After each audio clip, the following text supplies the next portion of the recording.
conserving water from the spring? Yes, it enables me to control the water in the drain sewers to some extent. Also, it can be used for all sorts of purposes. Like for drinking? Well, that too. But mostly to run different machines. Ah, like water mills. Exactly.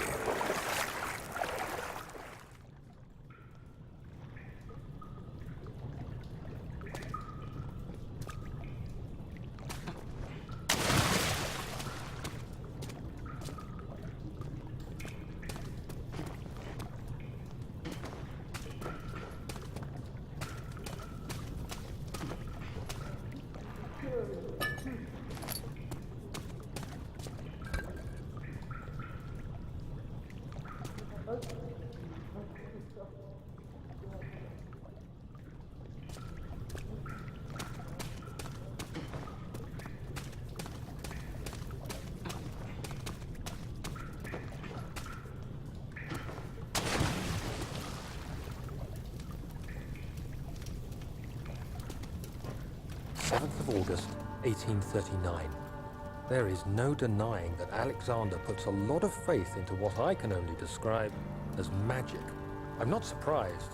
Even while traveling across Europe, I assumed I would have to embrace the supernatural to save my mind and life. As a novice, I do everything in my power to stay focused and not dwell too much on my own doubts. Alexander woke me up early and told me it was time we got started on our work. He was obviously excited to get going, and we headed downstairs to the old dungeon, where he preferred to attempt his rituals.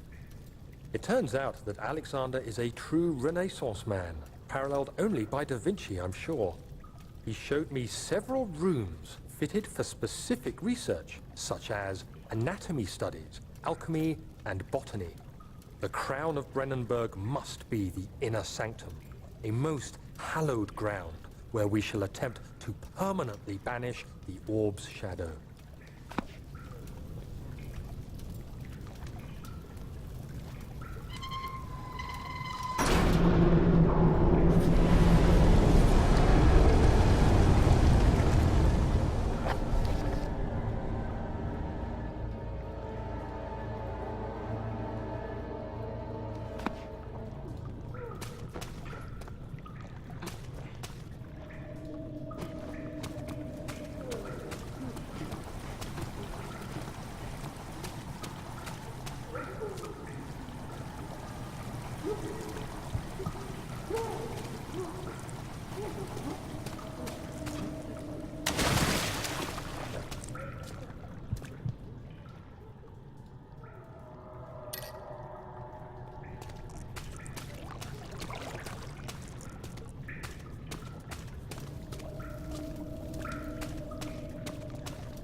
August 1839.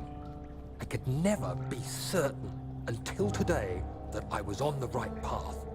Using my orb, Alexander managed to channel its power unto us. The inner sanctum flared with blue, fiery light, and I could feel the same things I felt in the dark chamber in Algeria. It was like standing in a mad whirlpool of impressions. It was terrifying. But Alexander kept calm and wielded strange tools of science in order to tame the storm. Suddenly, the blue light was stained by strains of red, and the walls burst with pulsating tissue resonating with the scene. Alexander quickly covered the orb in some cloth, and the unspeakable thing vanished.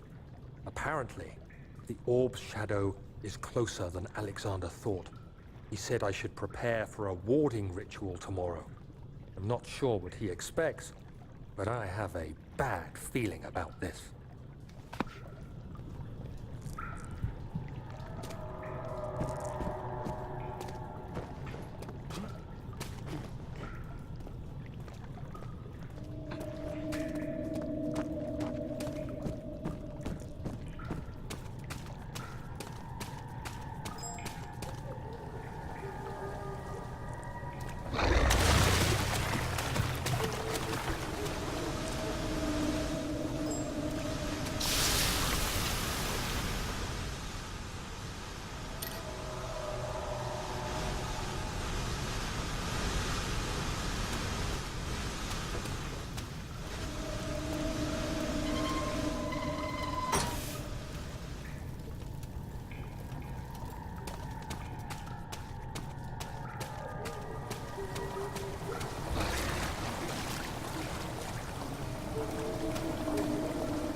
Ninth of August, 1839.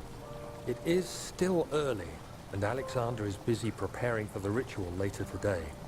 Seeing him this worked up makes me question why. What does he stand to gain? I realize he is curious about it all, but surely there must be more. Is he so foolish he will attempt to tame the power of the orb? I must admit that yesterday, when Alexander flooded the inner sanctum with blue light, I realized we had but graced the orb's true potential. This might turn out to be more than escaping a creeping shadow. It might be the beginning of something truly extraordinary.